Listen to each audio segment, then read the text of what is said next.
तो जय हिंद मेरे प्यारे साथियों। दोस्तों, भारतीय डाक विभाग यानी कि इंडिया पोस्ट ऑफिस जीडीएस की अगर मैं बात करूंगा तो यहां पर दो बहुत बड़े अपडेट सामने निकल करके आ रहा है, जिससे कि मैं आपको आज की इस वीडियो में बताने जा रहा हूं। देखिए, पहले अपडेट की अगर मैं बात करूंगा ना तो वो संबंधित है पोस्ट ऑफिस नया बजट बिल जो पेश होने वाला है उसके रिगार्डिंग में है। और जो दूसरा बड़ा अपडेट सामने निकल करके आ रहा है वो है delegation of power of review से संबंधित है। तो सबसे पहले मैं आपको अपडेट 1 के बारे में बता देना चाहता हूं। देखिए, आज तारीख है 30 जनवरी 2024 और 1 फरवरी 2024 के दिन क्या होगा दोस्तों कि सरकार के द्वारा पोस्ट ऑफिस नया बजट बिल पेश किया जाएगा, जिसके तहत सरकार के द्वारा सारे बीओ यानी कि ब्रांच पोस्ट ऑफिस में डाकघरों में जांच केंद्र स्थापित कर दिया गया है। अब जांच केंद्र का मतलब क्या होगा दोस्तों? जांच केंद्र का मतलब यह होता है कि सरकार के द्वारा जो है यह देखा जा रहा है कि सभी डाकघरों में काम काज किस प्रकार से हो रहे हैं, जो कर्मचारी हैं वो कितने घंटे का ड्यूटी टाइम दे रहे हैं, उनके द्वारा काम जो है वो सही ढंग से किया जा रहा है कि नहीं किया जा रहा है, उनके क्या डिमांडें हैं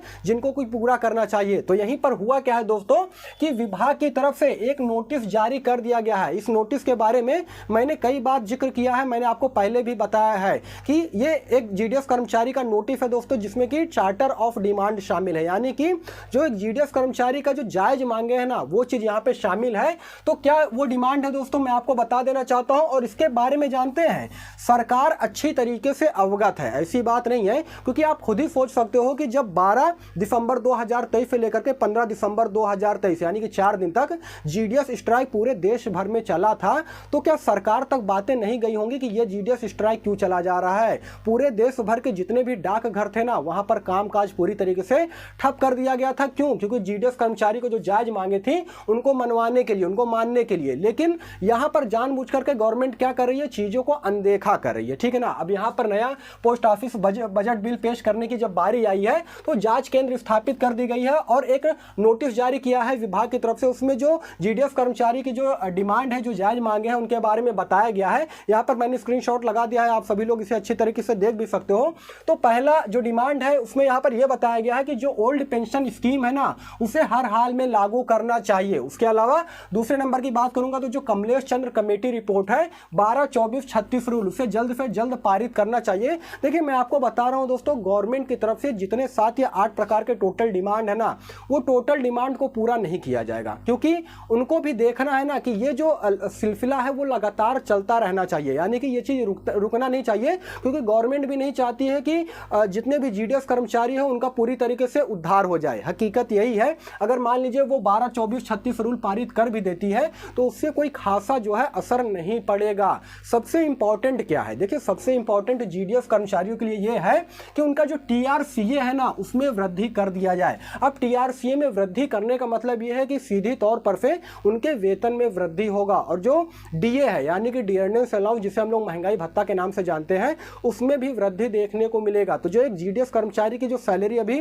12,000 14,000 रुपए मिलती है ना, वो कहीं ना कहीं उसमें इंक्रीमेंट देखने को मिलेगा, उसमें वृद्धि देखने को मिलेगा। तो कुल मिला के कहने वाली बात यह है कि कुछ चीज लागू करे या ना लागू करे, लेकिन जो टीआरसीए है ना इसे हर हाल में लागू करना चाहिए भारत सरकार को। उसके अलावा चौथा डिमांड की अगर मैं बात करूंगा तो रिटायरमेंट के बाद जो ग्रेजुटी अमाउंट है उसे 5 लाख करना चाहिए। और ये पहले क्या था दोस्तों कि पहले ये ग्रेजुटी अमाउंट जो है रिटायरमेंट के बाद में 5 लाख दिया जाता था, लेकिन इसे अब क्या कर दिया गया है, जो पोस्ट ऑफिस नया विधेयक बिल बना था ना 2024 का, उसमें इसे घटा करके मात्र 1.5 लाख 1.5 लाख जो है कर दिया गया है दोस्तों। तो रिटायरमेंट के बाद में एक जीडीएस कर्मचारी को जो ग्रेजुटी अमाउंट है जो 5 लाख दिया जाता था उसे घटा करके 1.5 लाख कर दिया गया है। इसी को बढ़ा करके फिर से 5 लाख करने के लिए जो है यहां पर जारी किया गया है नोटिस। उसके अलावा पांचवें नंबर की मैं बात करूंगा दोस्तों तो 8 घंटे का ड्यूटी टाइम। देखिए, ये चीज तो काफी दिन से चल रहा है कि एक जीडीएस कर्मचारी को कम से कम जो है 8 घंटे ड्यूटी टाइम देना चाहिए। अभी की अगर मैं बात करूंगा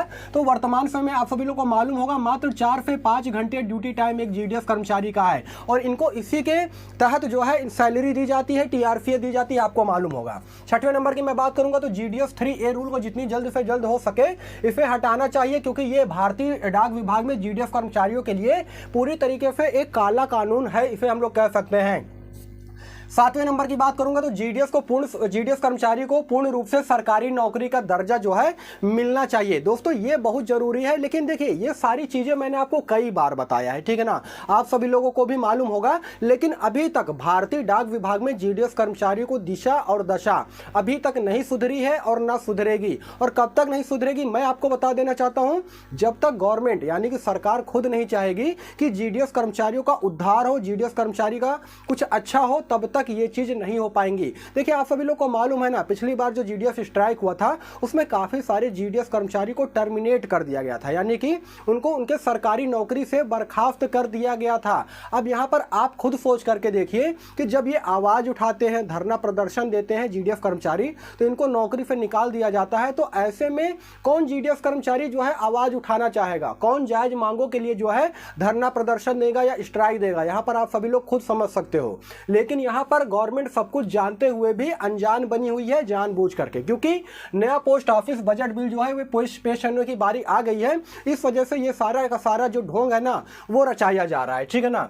सभी डाकघरों को विस्तार करने के लिए जो है सभी ब्रांच ऑफिस शाखा डाकघर में लैपटॉप, प्रिंटर, ब्रॉडबैंड इंटरनेट सुविधा जो है प्रदान करने का किया गया है। चलिए ये सारी चीजें ठीक है कि आप डाकघरों का विस्तार कर रहे हो, जिसके लिए कि आप आधुनिक उपकरण जो है वो लगा रहे हो, ये सारी चीजें अच्छी हैं, लेकिन जो सबसे मेन चीजें हैं उस पर तो आप लोग फोकस कीजिए ना। कहने का मतलब यह है कि टोटल भारत देश में 2,63,000 जीडीएस कर्मचारी है, उनको न्याय दीजिए। केवल जीडीएस एकता जिंदाबाद कह देने से कुछ भी नहीं होगा दोस्तों, मैं आपको बता रहा हूं।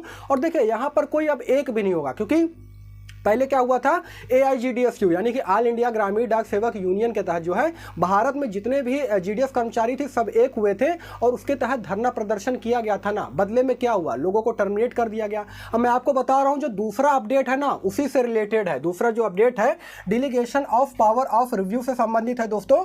जो रूल 8 और रूल 20 के तहत में भारतीय डाक विभाग में जो जीडीएस कर्मचारी है ना, उनको जो जीडीएस स्ट्राइक में शामिल थे उनको टर्मिनेट किया गया था, उनको दोबारा वापस नौकरी पर रख लिया गया है। अब यहां पे समझ सकते हैं कि जब वो आवाज उठाते हैं तो उनको टर्मिनेट कर दिया जाता है, तो ऐसे में कौन आवाज उठाएगा।